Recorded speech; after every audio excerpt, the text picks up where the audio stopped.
Because, you see, the useful idiots, the leftists who are idealistically believing in the beauty of Soviet socialist or communist or whatever system, when they get disillusioned, they become the worst enemies. That's why my KGB instructors specifically made the point, never bother with leftists. Forget about these political prostitutes. Aim higher. This was my instruction. Try to get into large circulation, established conservative media. Reach, filthy rich movie makers, intellectuals, so-called academic circles. Cynical, egocentric people who can look into your eyes with angelic expression and tell you a lie. These are the most recruitable people, people who lack moral principles, who are either too greedy or too suffer from self-importance. They feel that they matter a lot.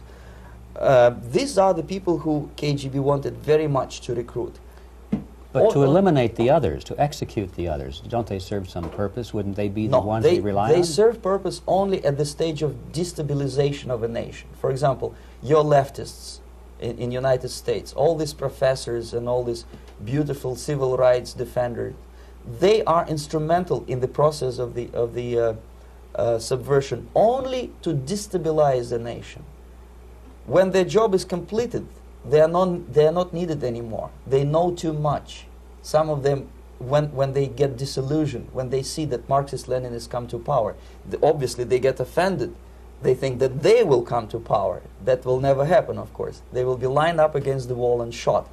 But they may turn into the most bitter enemies of Marxist-Leninists when they come to power. And that's what happened in Nicaragua. You remember most of these former Marxist-Leninists were either put to prison or one of them split, and now he's working against Sandinistas. It happened in Grenada when Maurice Bishop was already a Marxist. He was executed by a new Marxist who was more Marxist than this Marxist. Same happened in Afghanistan when first there was Taraki, he was killed by Amin, then Amin was killed by Babrak Karmal with the help of KGB.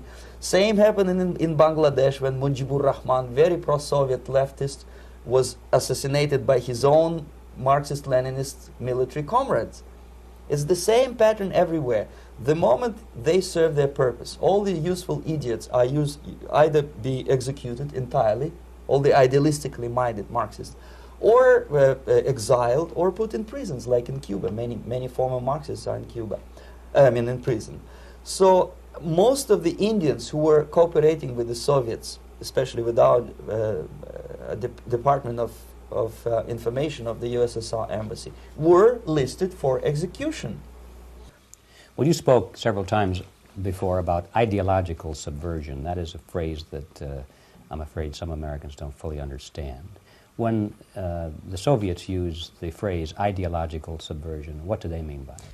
Ideological subversion is the process which is legitimate, overt, and open. You can see it with your own eyes. All you have to do, all American mass media has to do, is to unplug their bananas from their ears, open up their eyes, and they can see it. There is no mystery. There is nothing to do with espionage. Only about 15% of time, money, and manpower is spent on espionage as such. The other 85% is a slow process which we call either ideological subversion or active measures, активные мероприятия in the language of the KGB, or psychological warfare.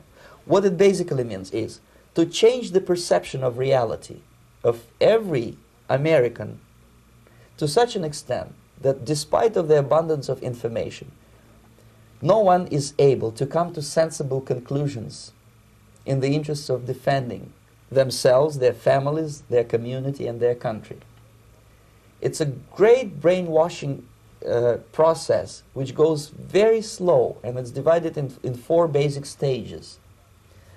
The first one being demoralization. It takes from 15 to 20 years to demoralize a nation. Why that many years?